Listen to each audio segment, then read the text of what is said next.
botshelo ba ga Thebi Phuthego ke a leboga. Brilliance of my life partner, who inspired the world as the greatest survivor and brought joy and happiness to the Nwakwena and Hasinelu families forever in our hearts. I know the same cannot be said about me, for I need her life support forever.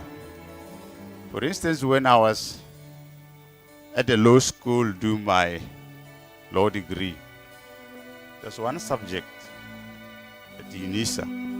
There's one subject at UNISA that, I kept failing. I failed it about 3 times.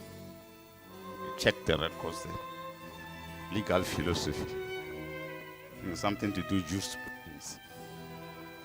And I went to my wife and said, hey, this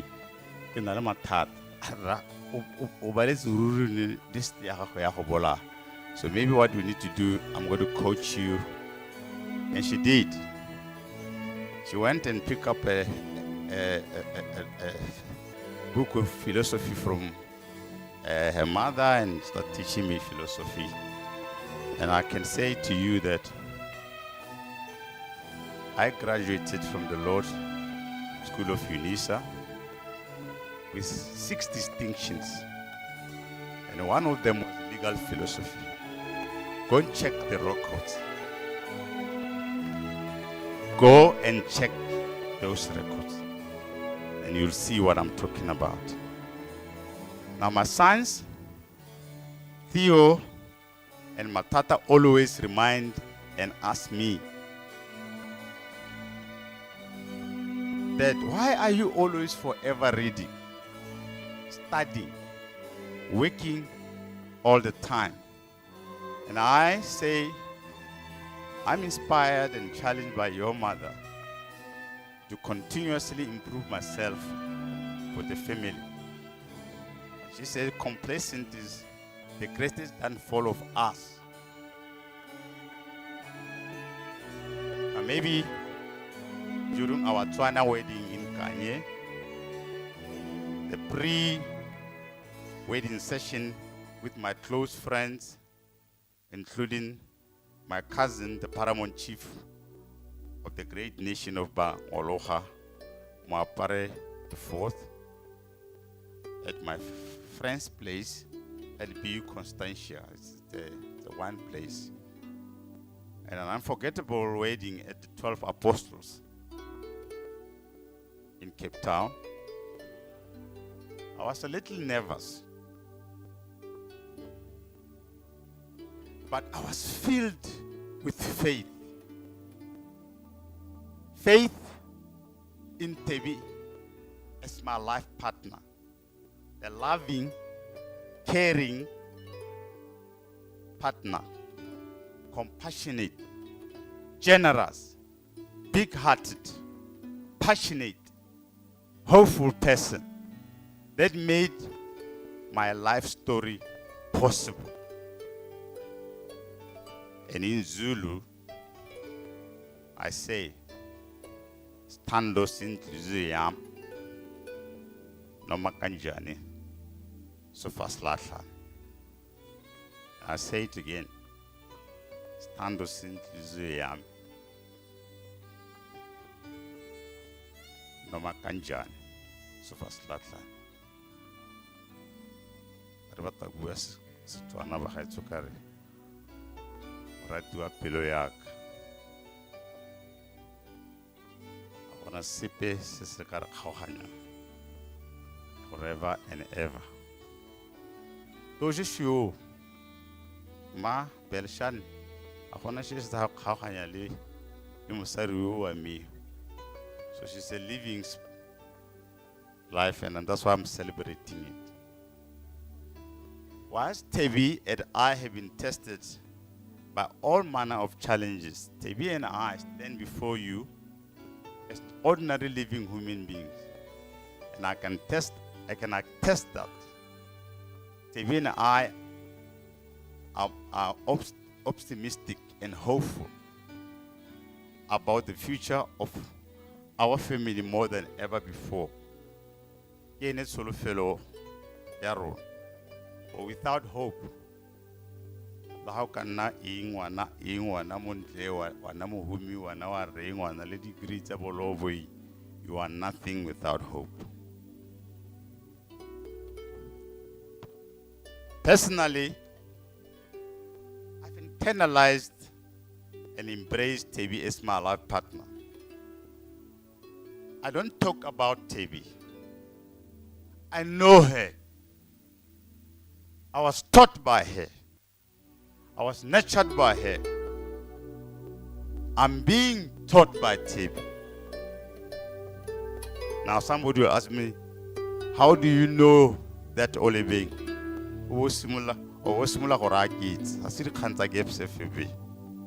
That you know Tebi for only 6 years. Hey, I'm a new kind of man through experiencing Tebi. That's why I fascinate the world, family, friends, with the level of confidence and faith in life.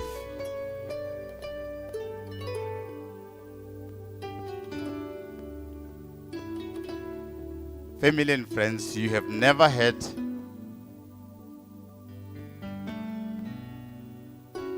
a brother quite like Oliving, who is unbreakable with the love and support of Tebi. Why can the power of this world destroy my love and confidence in my life partner? My power does not come from Satan, but from God and the love of Tebi for life. For greater is he is in me than in the world. Tebi and I are aware that we are all confronted with the actual kinetic force, which is destructive, evil, vicious, savage, uncultured, and refined existence. And therefore, Pastor and Bahaitsu, we have more teachings to do and share and build our own communities. Teach them about love and hope, so that we need to start celebrating lives of people who may think that they've departed in a manner in which it's not going to make us bitter, sad, and so forth. And that's why this morning I will urge you to spare a moment to celebrate the life of Tebi.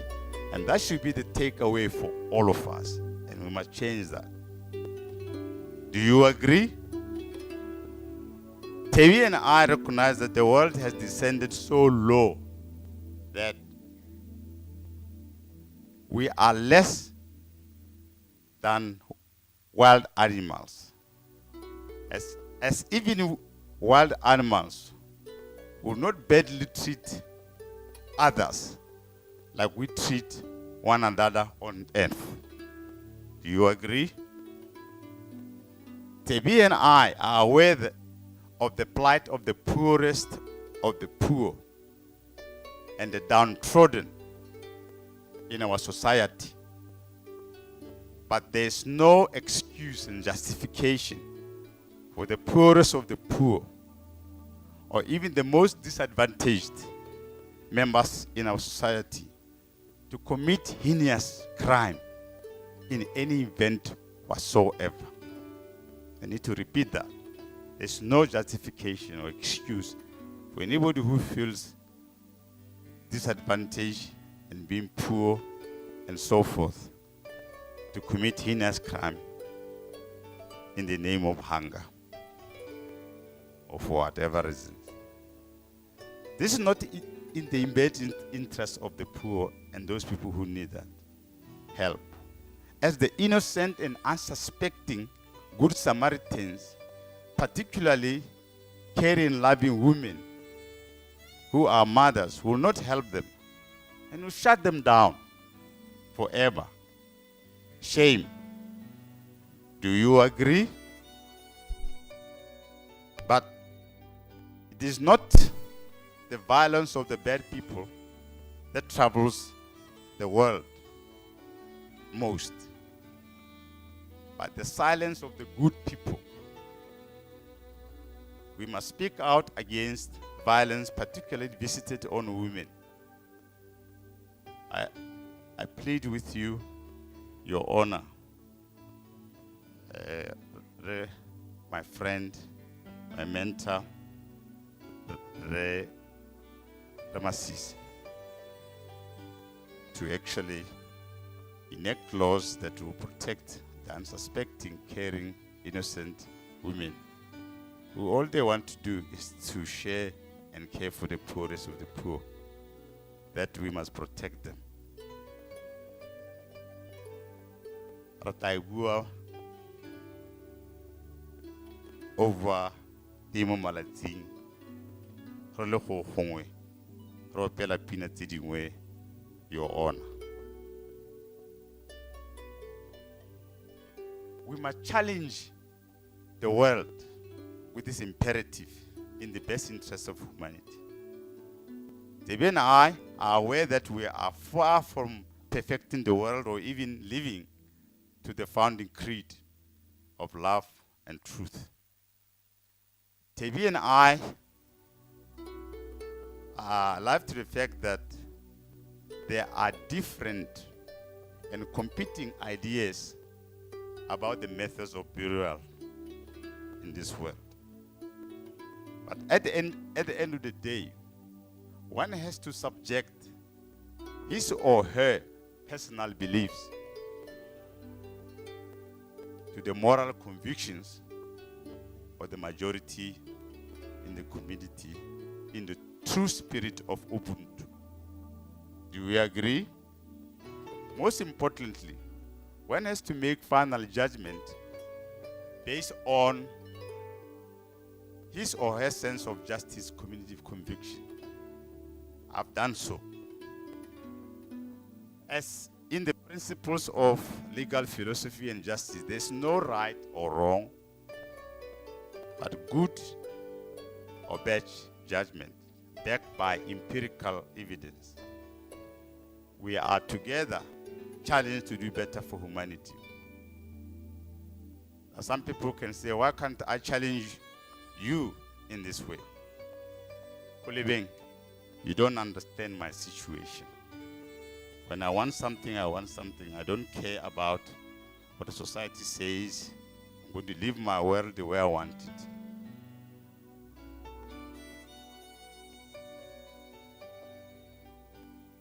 Tebi and I were born with no names. And we understand when you have no name and people looking upon you or down upon you and think you are nothing and so forth. We were given our names by our loving mothers. Now I was given Olebeng, and my wife was given Solofelo Monkosi by our hard-working mothers.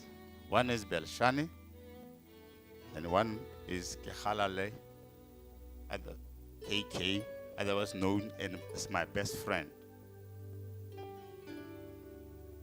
We understand hard work and fending for ourselves and our families. Tebi and I were not born with a silver spoons in our mouth. We had shovels programmed from our hands. Tebi and I challenge you all to have hope, Solofelo, in the true sense of her name. Hope must be our weapon of survival and progress. And so, my dear friends, this morning, never surrender. to a higher moral challenge. Go forward, my friends. I know it gets dark sometimes, but then morning comes. Hold your head high. Walk tall. Chest out. Don't you ever surrender. Don't give up. Have hope in Solufel.